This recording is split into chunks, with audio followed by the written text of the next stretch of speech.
രാഷ്ട്രപതിയുടെ ശബരിമല ദർശനവുമായി ബന്ധപ്പെട്ട ക്രമീകരണങ്ങൾ സംബന്ധിച്ച ദേവസ്വം ബോർഡ് അപേക്ഷ ഹൈക്കോടതി ഇന്ന് പരിഗണിക്കും.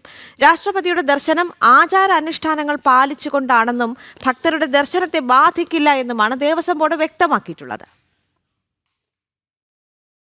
രാഷ്ട്രപതിയുടെ ശബരിമല ദർശനത്തിൽ ആചാരാനുഷ്ഠാനങ്ങൾ പാലിക്കുമെന്ന് ചൂണ്ടിക്കാട്ടി തിരുവിതാംകൂർ ദേവസ്വം ബോർഡ് ഇന്നലെയാണ് ഹൈക്കോടതിയിൽ അപേക്ഷ നൽകിയത്.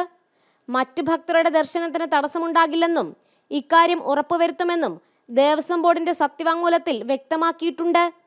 ഗൂർഖ എമർജൻസി വാഹനത്തിലാണ് രാഷ്ട്രപതി ദ്രൗപദി മുർമു പമ്പയിൽ നിന്നും സന്നിധാനത്ത് എത്തിച്ചേരുക. കൂടാതെ 6 മറ്റു വാഹനങ്ങളും അനുഗമിക്കും. രാഷ്ട്രപതിയുടെ പമ്പ മുതൽ സന്നിധാനം വരെയുള്ള യാത്രയിൽ ദേവസ്വം പോലീസ് ഉദ്യോഗസ്ഥരുടെ നേരിട്ടുള്ള മേൽനോട്ടവും ഉണ്ടാകും.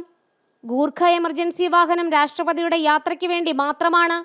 പ്രോട്ടോകോൾ പ്രകാരമാണ് വാഹനം ഉപയോഗിക്കുന്നതെന്നും രാഷ്ട്രപതിയുടെ ദർശനം ശബരിമലയിലെ ആചാരങ്ങൾ പാലിച്ചുകൊണ്ട് തന്നെയാണെന്നും ഇതിനുവേണ്ട ക്രമീകരണങ്ങൾ ഉറപ്പാക്കുന്നുവെന്നും ദേവസ്വം ബോർഡ് അപേക്ഷയിൽ ബോധിപ്പിച്ചിട്ടുണ്ട്. ശബരിമലയിലെ VVIP ദർശനം ഉൾപ്പെടെയുള്ള കാര്യങ്ങൾ യഥാസമയം ഹൈക്കോടതി അറിയിക്കേണ്ടതുണ്ട്. ഈ പശ്ചാത്തലത്തിലാണ് തിരുവിതാംകൂർ ദേവസ്വം ബോർഡ് സത്യവാങ്മൂലം അടങ്ങുന്ന അപേക്ഷ സമർപ്പിച്ചത്. ഹൈക്കോടതി ദേവസ്വം ബെഞ്ച് ഇത് പരിഗണിച്ച് ആവശ്യമായ ഉത്തരവിറക്കും. ജനം, കൊച്ചി.